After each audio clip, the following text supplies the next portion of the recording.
Nanded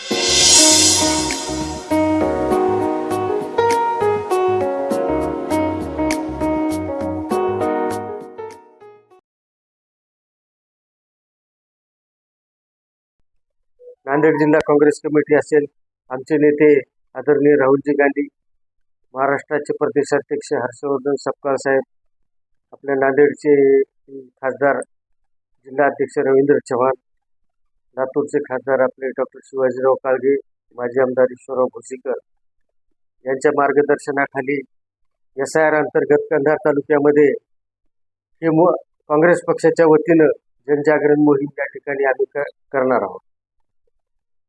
Kandhar तालुक्यामधील 148 बुथांचे BLA Congress पक्षाच्या वतीने नेमून या सर्व BLAची यादी तहसीलदार कंधार यांना देण्यात आलेली आहे आणि या सर्व BLA काँग्रेस पक्षाचे BLA या सर्वेमध्ये सोबत राहून मतदार यादीचं सर्वेक्षण व्यवस्थितपणे करून घेणार आहे. तर माझी कंधार लोहा तालुक्यातील सर्व मतदारांना विनंती राहील की आपण या बाबतीत अत्यंत जागरूक राहायचे, कारण का मोठ्या प्रमाणावर या ठिकाणी भारतीय जनता पक्षाचा काँग्रेस विचाराचा सेक्युलर विचाराचे मतं वगळण्याचा या ठिकाणी मोठा डाव आहे. तर तो जर डाव हाणून पाडायचा असेल तर आपल्या काँग्रेस पक्षाच्या सर्व BLA इतर पक्षाचे जे सेक्युलर आहेत, महाविकास आघाडीतले पक्ष आहेत, त्यांनी अत्यंतपणे जागरूक राहून या ठिकाणी आपलं काम करून आपले मतदार या ठिकाणी परत कशी नोंदणी होईल या पद्धतीने काळजी घेणं अत्यंत महत्त्वाचं आहे. राहिला दुसरा महत्त्वाचा मुद्दा, SIR अंतर्गत शासन त्यांनी आवाहन केलं की काँग्रेस प्रत्येक पक्षाला की तुमची BLA द्या.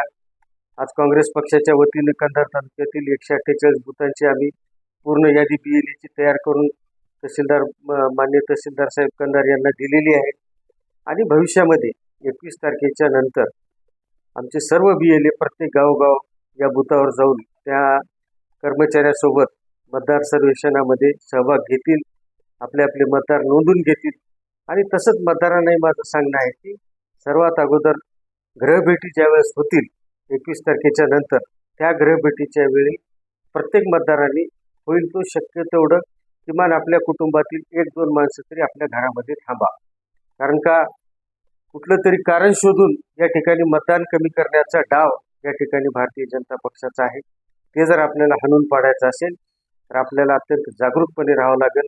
मतदान ज्यांचं वगळण्यात आले त्याच्या बाबतीत नंतर संधी मिळेल न मिळेल त्या बाबतीतही आपण लढा देऊ. पण माझं म्हणणं एक आहे की